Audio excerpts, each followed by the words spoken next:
Hello students, in this video we'll discuss part 3 of chapter number 10, India, Natural Vegetation and Wildlife.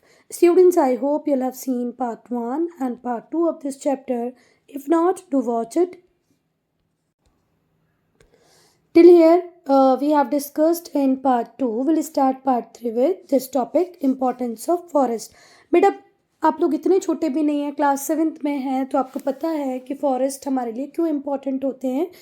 तो यहाँ पर आप लोग लिखना सीखें कि भाई अगर हमें क्लास 7 में इम्पोर्टेंस ऑफ फॉरेस्ट आए तो हम उसको कैसे आंसर करेंगे. ठीक है, तो पहले तो हम ओपनिंग पैराग्राफ लिखेंगे कि भाई जो फॉरेस्ट होते हैं वो नेचुरल गिफ्ट होते हैं ह्यूमन बींग्स के लिए, है ना. नेचुरल गिफ्ट है किसके लिए? ह्यूमन बींग्स के लिए.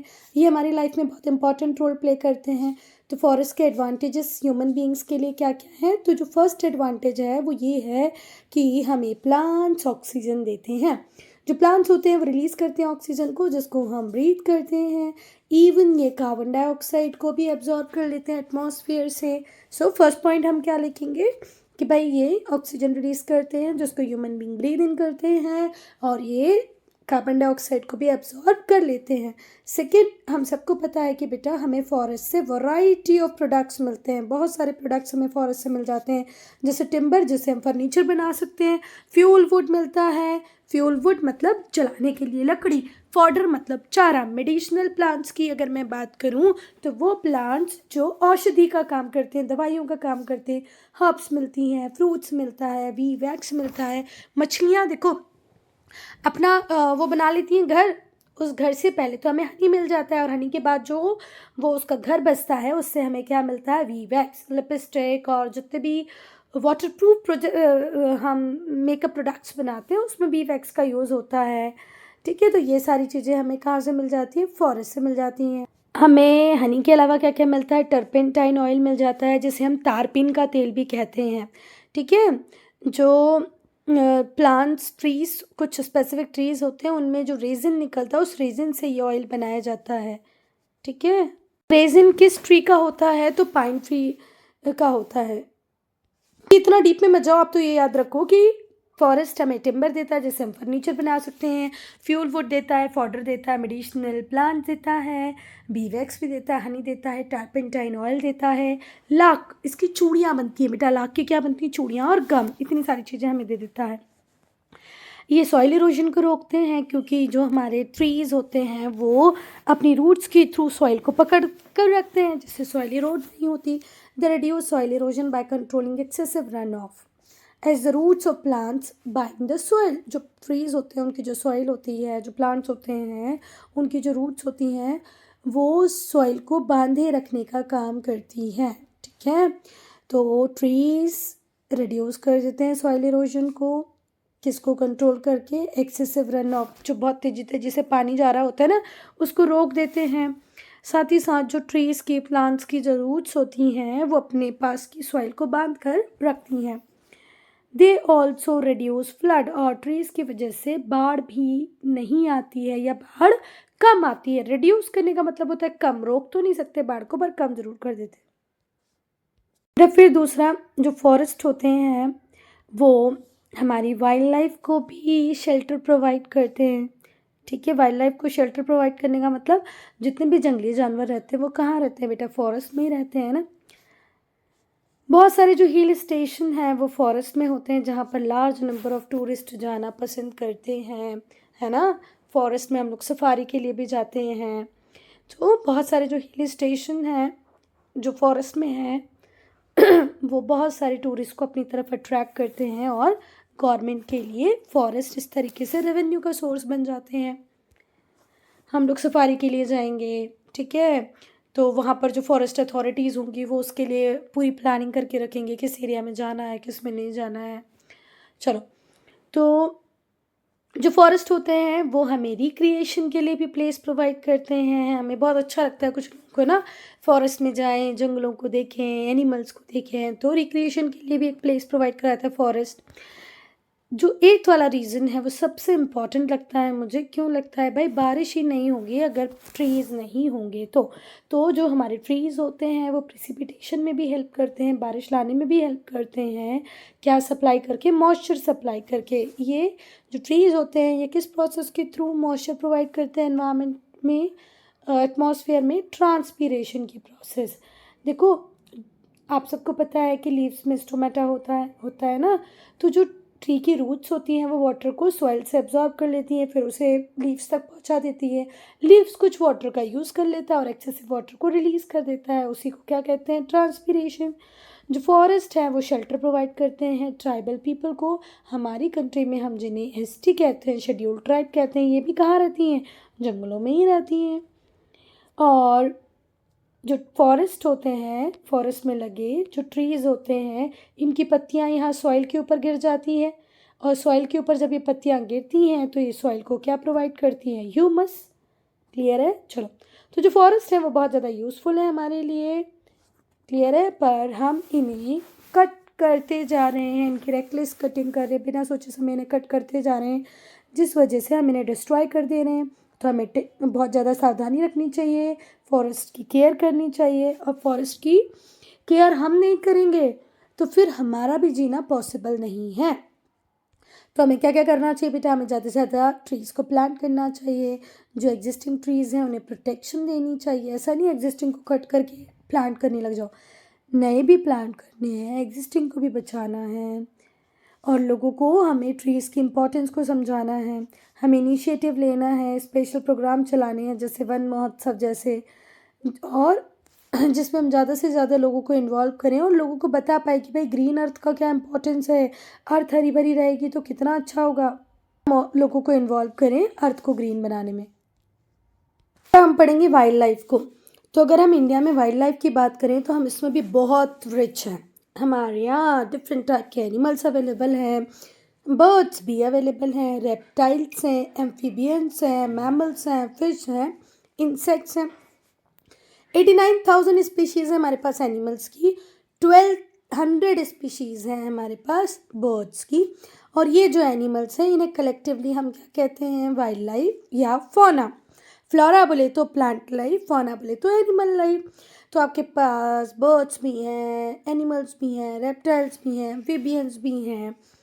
Thus, it can be said that fauna of our country refers to the type of animals living in a country. तो अगर आपसे कोई पूछेगा कि भाई आपकी कंट्री का फौना क्या है, कैसा है, उसके रिगार्ड से बताइए, मतलब वो आपसे क्या पूछ रहा है कि भाई आपकी कंट्री में कौन कौन से एनिमल अवेलेबल हैं, उसके रिगार्ड से बताइए। ठीक है? तो हम ऐसा कह सकते हैं कि फौना जो होता है किसी कंट्री का वो क्या होता है? टाइप ऑफ एनिमल्स जो वो उस कंट्री में रहते हैं।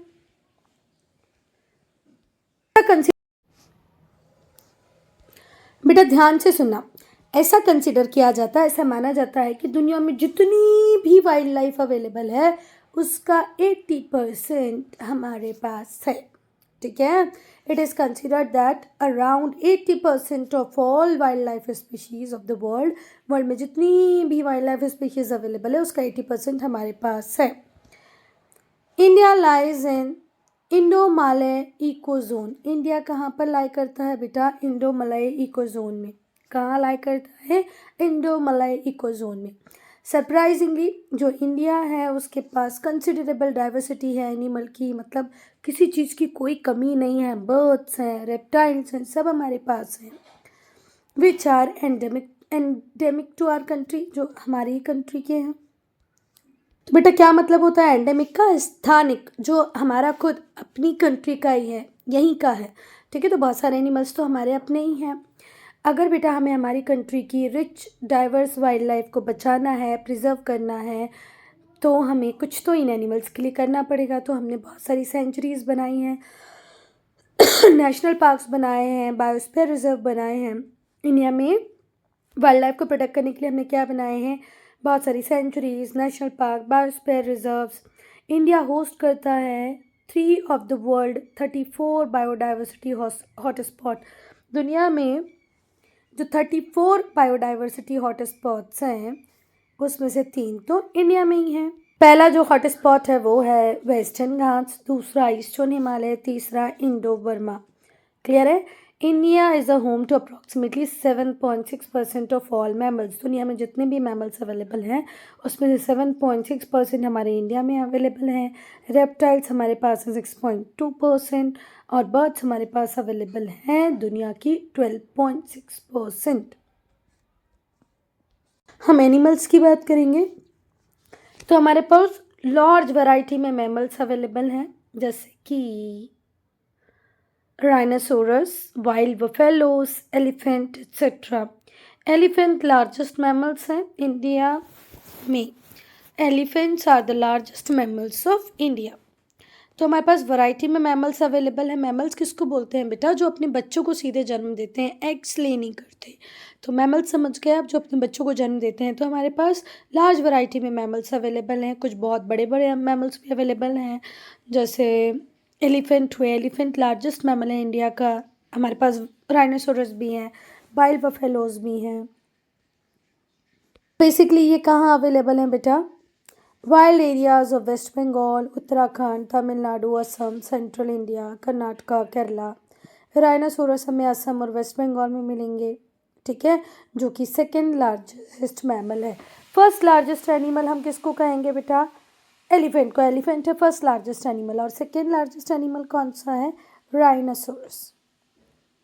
Wild buffaloes. वाइल्ड बफेलोस कहाँ मिलती है बेटा? तो वाइल्ड बफेलोस मिलती हैं छत्तीसगढ़ में और असम में। जो हिमालयन रीजन है वो होम है वाइल्ड गोट्स का। वहाँ पर अगर हिमालयन रीजन की बात करें तो वहाँ हमें वाइल्ड गोट्स मिल जाएंगी, स्नो लेपर्ड्स मिल जाएंगे, बियर्स मिल जाएंगे, कैमल्स। और जो वाइल्ड एश होंगे ये हमें थार डेजर्ट में मिलेंगे, रन ऑफ कच्छ में मिलेंगे। तो भाई कुछ स्पेसिफिक एनिमल कुछ स्पेसिफिक प्लेसेस पे भी मिलेंगे। जैसे अगर हम वाइल्ड बफेलोस की बात करें तो ये हमें ज़्यादा कहाँ मिलेगी? छत्तीसगढ़, असम में। हिमालयन रीजन में हमें वाइल्ड गोट्स मिल जाएंगे, स्नो लेपर्ड्स मिल जाएंगे, बियर मिल जाएंगे। फिर कैमल और वाइल्ड एशेस को आपको देखना है तो थार डेजर्ट, रन ऑफ कच्छ में जाना पड़ेगा। अगर हम टाइगर और लॉयन की बात करें तो ये दोनों ही कार्निवोरस एनिमल है। बेटा हम सबको पता है कि टाइगर क्या है? हमारा नेशनल एनिमल है। ये हमें हिली एरियाज में मिलता है, Himalayan mountains. It is found in the hilly areas of Himalayan mountain. Madhya Pradesh में मिलता है, वेस्ट बंगाल में मिलता है। एशियन लॉयन हमें गिर फॉरेस्ट में मिलेंगे, गुजरात में। India is also habitat to various other animal. दूसरे टाइप के एनिमल्स भी हमें यहाँ पर मिल जाएंगे, जैसे मंकीज, वुल्फ, शैकल्स, नीलगाय, चीतल। पर क्या है बेटा? टाइगर हमारा नेशनल एनिमल है। ये हमें हिली एरियाज में मिलता है, हिमालयन माउंटेन में, मध्य प्रदेश में, वेस्ट बंगाल में। अगर आपको एशियन लॉयन देखने तो गिर फॉरेस्ट में चले जाओ। इंडिया इन एनिमल के अलावा और भी बहुत सारे एनिमल्स का हैबिटेट है, जैसे monkeys, wolves, jackals, nilgai, chitals. India is also famous for reptiles. India reptiles के लिए भी बहुत ज़्यादा फेमस है। रेप्टाइल्स कौन होते हैं बेटा? रेंग कर चलने वाले एनिमल। जितने भी एनिमल जो रेंग कर चलते हैं उन्हें क्या बोलते हैं? रेप्टाइल्स। स्नैक जैसे कि इंडियन कोबरा, पाइथन, ये ह्यूज नंबर में इंडिया में मिलते हैं। इंडिया में डिफरेंट टाइप के एनिमल्स मिल जाएंगे आपको। रेप्टाइल कैटेगरी की हम बात कर रहे हैं, जैसे कि किंग कोबराज, क्रोकोडाइल, घड़ियाल, टॉर्टॉइज एक्सेट्रा। इंडिया शेल्टर देता है बेटा। इंडियन बर्ड्स को तो देता ही है भाई। हमारी लोकल बर्ड्स वो कहाँ जाएंगी? वो तो यहीं रहेंगी। पर हम बहुत सारी फॉरेन बर्ड स्पीशीज़ को भी शेल्टर प्रोवाइड करते हैं। अब हम पढ़ेंगे बेटा बर्ड्स को, चिड़िया। चलो, तो इंडिया में लार्ज नंबर में बर्ड स्पीशीज़ अवेलेबल हैं। दुनिया में जितनी भी बर्ड स्पीशीज़ हैं उसका बहुत बड़ा नंबर हमारे पास अवेलेबल है। हमारे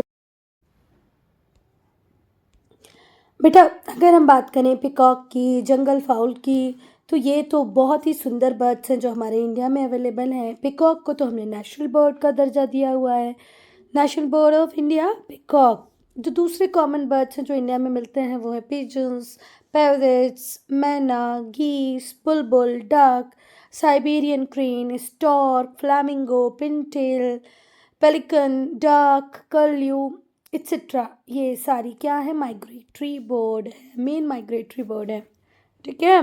तो इंडिया में जो दूसरे कॉमन बर्ड मिलते हैं वो है पिजन, पैरट, मैना, गीस, बुलबुल, डक्स। फिर अगर हम बात करें माइग्रेटरी बर्ड की, तो वो हैं Siberian crane, stock, flamingo, pintail, pelican, डाक, कर्ल्यू एक्सेट्रा। ये हैं बेटा पिनटेल, हाय हाय पिनटेल, ये है फ्लैमिंगो, कितने प्यारे लगते हैं, ये है साइबेरियन क्रेन, और ये रहा हमारा नेशनल बर्ड पिकॉक। क्या है बेटा ये? अरे ये पिकॉक, ठीक है। जो साइबेरियन क्रेन्स हैं ये साइबेरिया से आती हैं इंडिया में रहने, कब से कब तक? दिसंबर से मार्च तक। बहुत ज़्यादा एक्सट्रीम ठंडी होती है साइबेरिया में, तो उस एक्सट्रीम क्लाइमेट को अवॉइड करने के लिए साइबेरियन क्रेन दिसंबर से मार्च तक हमारी मेहमान रहती है, हमारे पास रहती हैं। तो बहुत सारी डिफरेंट स्पीशीज़ हैं एनिमल्स की, बर्ड्स की, रेप्टाइल्स की, मैमल्स की, जो इंडिया में प्रेजेंट हैं, और ये हमारे फॉरेस्ट को इनॉर्मस ब्यूटी प्रोवाइड करती हैं। कितना अच्छा लगता है सुंदर सुंदर बर्ड्स को देखना। सो जो वाइल्ड लाइफ है ये हमारा हेरिटेज है, पर कुछ लोग इतने मूर्ख हैं ना कि क्या ही बताएं। वो रेकलेस कटिंग कर देते हैं ट्रीज़ की, प्लांट्स की। अब बेटा जब आप ट्रीज़ को कट कर दोगे, प्लांट्स को कट कर दोगे, तो ये एनिमल रहेंगे कहाँ? इन्हें खाना कौन देगा? तो हम हमारे फॉरेस्ट को खुद ही डिस्ट्रॉय कर रहे हैं। इसीलिए जो हमारी इंडियन गवर्नमेंट है वो बहुत सारे ऐसे प्रोएक्टिव अप्रोच फॉलो कर रही है जिससे कि फॉरेस्ट कट ना किए जाए, वाइल्ड लाइफ हमारी कंट्री में प्रोटेक्टेड रहे। तो सेवरल स्पीशीज़ जो है हमारे इंडिया में वाइल्ड लाइफ की, वो इतना सब कुछ करने के बाद भी डिक्लाइन कर रही है। क्यों डिक्लाइन कर रही है? कि गवर्नमेंट के एफर्ट कहीं पर कम है, और ये जो ग्रीडी लोग हैं ये कंटिन्यूसली ट्रीज़ को कट करते जा रहे हैं। कुछ स्पीशीज़ तो एक्सटिंक्शन के कगार पर है, मतलब अब आपने उनको नहीं देखा तो वो ख़त्म ही हो जाएंगी और कुछ स्पीशीज़ तो ऑलरेडी एक्सटिंक्ट हो चुकी हैं। मतलब कुछ एनिमल्स, कुछ बर्ड्स ऐसे हैं जो ख़त्म हो गए हैं, जो अब हमें देखने को नहीं मिलते हैं, जो गए, ख़त्म हो गए। और कुछ ऐसे हैं जिन पे अभी हमने ध्यान नहीं दिया, तो जल्दी ही वो ख़त्म हो जाएंगे, एक्सटिंक्ट हो जाएंगे। तो ये नेसेसरी है कि हम सारी एनिमल के स्पीसीज को प्रिजर्व करें, so that our future generation can also enjoy the beauty of the world animals. नहीं तो बेचारे हमारे बच्चे, हमारे बच्चों के बच्चे, उनके बच्चे बोलेंगे कि क्या दादी दादाजी आप कुछ भी नहीं बचा पाए। बेटा हम पढ़ेंगे बहुत ही important topic, wildlife protection, ठीक है। सो हमें लगने लगा क्या पढ़ेंगे हम बेटा? अब हम पढ़ेंगे वाइल्ड लाइफ प्रोटेक्शन। तो हमारी प्रीशियस वाइल्ड लाइफ को प्रिजर्व करने के लिए जो हमारी सरकार थी, हमारी जो गवर्नमेंट थी, उसने कॉन्स्टिट्यूट किया, बनाया किसको? Indian board of wild life को। कब बनाया? 1952 में। तो वाइल्ड लाइफ प्रोटेक्शन एक्ट आता, उसके पहले क्या आया बेटा? अभी वाइल्ड लाइफ प्रोटेक्शन एक्ट भी पढ़ेंगे हम। वाइल्ड लाइफ प्रोटेक्शन एक्ट के पहले क्या बनाया हमारी गवर्नमेंट ने? Indian board of wild life. कब बनाया? 1952 में। Conservation and protection of wild life main M था इस बोर्ड का, और इस एम को पूरा करने के लिए जो बोर्ड था उसने बहुत सारे national parks, wild life sanctuaries और बायोस्फीयर रिजर्व्स बनाए। भाई ये जो बोर्ड था Indian board of wild life, जो 1952 में बना, इसको क्यों बनाया गया था? वाइल्ड लाइफ को प्रोटेक्ट करने के लिए। तो इसने क्या बनाया? बहुत सारे national park, wild life sanctuaries, biosphere reserves. Article 48 जो है हमारे कॉन्स्टिट्यूशन का, वो कहता है ये हमारी सरकारों की ड्यूटी है कि हमारी सरकारों को पूरी तरीके से प्रयास करना चाहिए कि वो प्रोटेक्ट कर पाए, इम्प्रूव कर पाए एनवायरनमेंट को, सेफ गार्ड प्रोवाइड करें फॉरेस्ट को, वाइल्ड लाइफ को। हमारी कंट्री में जो भी फॉरेस्ट हैं, वाइल्ड लाइफ है, उन्हें सेफ गार्ड प्रोवाइड करना, एक अच्छा एनवायरनमेंट देना वाइल्ड लाइफ को, ये किसका काम है? हमारी गवर्नमेंट का। फिर आर्टिकल 51 ये क्या कहता है? कि ये ड्यूटी है हर सिटीजन की कि वो प्रोटेक्ट करें, इम्प्रूव करें नेचुरल एनवायरनमेंट को, जिसमें forest, lakes, rivers, wild life सब कुछ इंक्लूडेड है। And to have compassion for living creature, और आपके मन में दया भाव करुणा होनी चाहिए किसको लेकर के? लिविंग क्रिएचर्स को लेकर के। आई बात समझ में? तो आर्टिकल 48 क्या बोलता है? कि it's duty of government to protect wild life, है ना। एंड आर्टिकल 51 ये क्या कहता है? कि being a citizen of India हमारी भी कुछ दायित्व है, हमारी भी कुछ ड्यूटीज़ हैं। भारत सरकार है, इंडियन गवर्नमेंट है, उसने पूरी तरीके से बैन लगा रखा है टाइगर की हंटिंग पर, कि भाई टाइगर की हंटिंग तो होगी ही नहीं। 1972 में फिर आता है बेटा वाइल्ड लाइफ प्रोटेक्शन एक्ट, ठीक है। 1972 में क्या आता है? वाइल्ड लाइफ प्रोटेक्शन एक्ट, जिसके थ्रू हम क्या करना चाह रहे थे, हमारी वाइल्ड लाइफ को कंजर्व करना चाह रहे थे, हमारे एनिमल्स को प्रोटेक्शन देना चाह रहे थे, और बहुत हद तक हमने ये किया भी। सो जो गवर्नमेंट थी उसने नेशनल बैन लगा दिया था टाइगर की हंटिंग पे। फिर हमने देखा 1972 में वाइल्ड लाइफ प्रोटेक्शन एक्ट आया। ठीक है, किसको प्रोटेक्ट करने के लिए, वाइल्ड लाइफ को, किसको कंजर्व करने के लिए, वाइल्ड लाइफ को कंजर्व करने के लिए। अब हम पढ़ेंगे बेटा जॉर्ज शॉलर को। जॉर्ज शॉलर जो थे वो अमेरिकन बायोलॉजिस्ट थे, कंजर्वेटिस्ट थे। इन्होंने फॉरेस्ट कंजर्वेशन कैसे किया जाए इसकी बात की, एनिमल कंजर्वेशन पे बात की। तो जॉर्ज शॉलर ने कहा कि टाइगर कंजर्वेशन की अगर हम बात करें इंडिया में, तो इंडिया को डिसाइड करना है कि भाई ये टाइगर को रखना चाहती है कि नहीं रखना चाहती है। ये इंडिया को डिसाइड करना है कि ये वर्थवाइल है कि नहीं है कि अपने नेशनल सिंबल को प्रोटेक्शन दी जाए, अपने आइकॉन को प्रॉपरली प्रोटेक्शन दी जाए। ठीक है, so it has to decide if it is worthwhile to keep its national symbol, its icon representing the wildlife। Wild life को रिप्रेजेंट करने का जो आइकॉन है वो हमने किसको बनाया, हमारे टाइगर। तो क्या ज़रूरी है, वर्थवाइल है कि उसको सेव करें, और अगर इंडिया चाहेगा तो उसको सेव कर पाएगा। इसे डिसाइड करना है कि अपनी नेचुरल हेरिटेज को फ्यूचर जनरेशन को पास ऑन करना चाहता है या नहीं करना चाहता। हम अभी फॉरेस्ट को प्रोटेक्ट करेंगे, अपने एनिमल्स को प्रोटेक्ट करेंगे, तो ऑब्वियस सी बात है हम ये अपनी नेचुरल हेरिटेज फ्यूचर जनरेशन को पास ऑन कर पाएंगे। A heritage more important than a cultural one. ठीक है, और जो हमारी नेचुरल हेरिटेज है ये कल्चरल हेरिटेज से ज़्यादा इम्पॉर्टेंट है। अब हम नेशनल पार्क्स की बात करेंगे बेटा। तो जो लार्ज एरिया है जहाँ पर बहुत सारे एनिमल्स, लार्ज नंबर में जो एनिमल स्पीसीज़ है वो फ्रीली घूम पाएँ, उसे क्या कहते हैं, नेशनल पार्क। लार्ज एरियाज जहाँ पर बहुत सारी एनिमल स्पीसीज़ फ्रीली इधर उधर घूम पाए उसे क्या कहते हैं, नेशनल पार्क। ये जो नेशनल पार्क्स होते हैं यहाँ पर ह्यूमन एक्टिविटीज़ कंप्लीटली बैन होती हैं, स्ट्रिक्टली प्रोहिबिटेड होती हैं। ना ही तो आप यहाँ पर हंटिंग कर सकते हैं, ना ही तो शूटिंग कर सकते हैं, ना टूरिज़्म, ना रिसर्च। तो इस डाइवर्स वाइल्ड लाइफ को प्रिजर्व करने के लिए नेशनल पार्क बनाए गए हैं। और आज के इंडिया की बात करें तो आज हमारे इंडिया में 106 एग्जिस्टिंग नेशनल पार्क्स हैं। तो जो लार्ज एरियाज़ हैं जहाँ पर एनिमल स्पीशीज़ फ्रीली घूम पाए उसे क्या कहा गया, नेशनल पार्क्स। नेशनल पार्क्स में बेटा ह्यूमन एक्टिविटीज़ स्ट्रिक्टली प्रोहिबिटेड होती हैं, जैसे वहाँ आप हंटिंग नहीं कर सकते, शूटिंग नहीं कर सकते, टूरिज़्म नहीं हो सकता, रिसर्च भी नहीं हो सकती।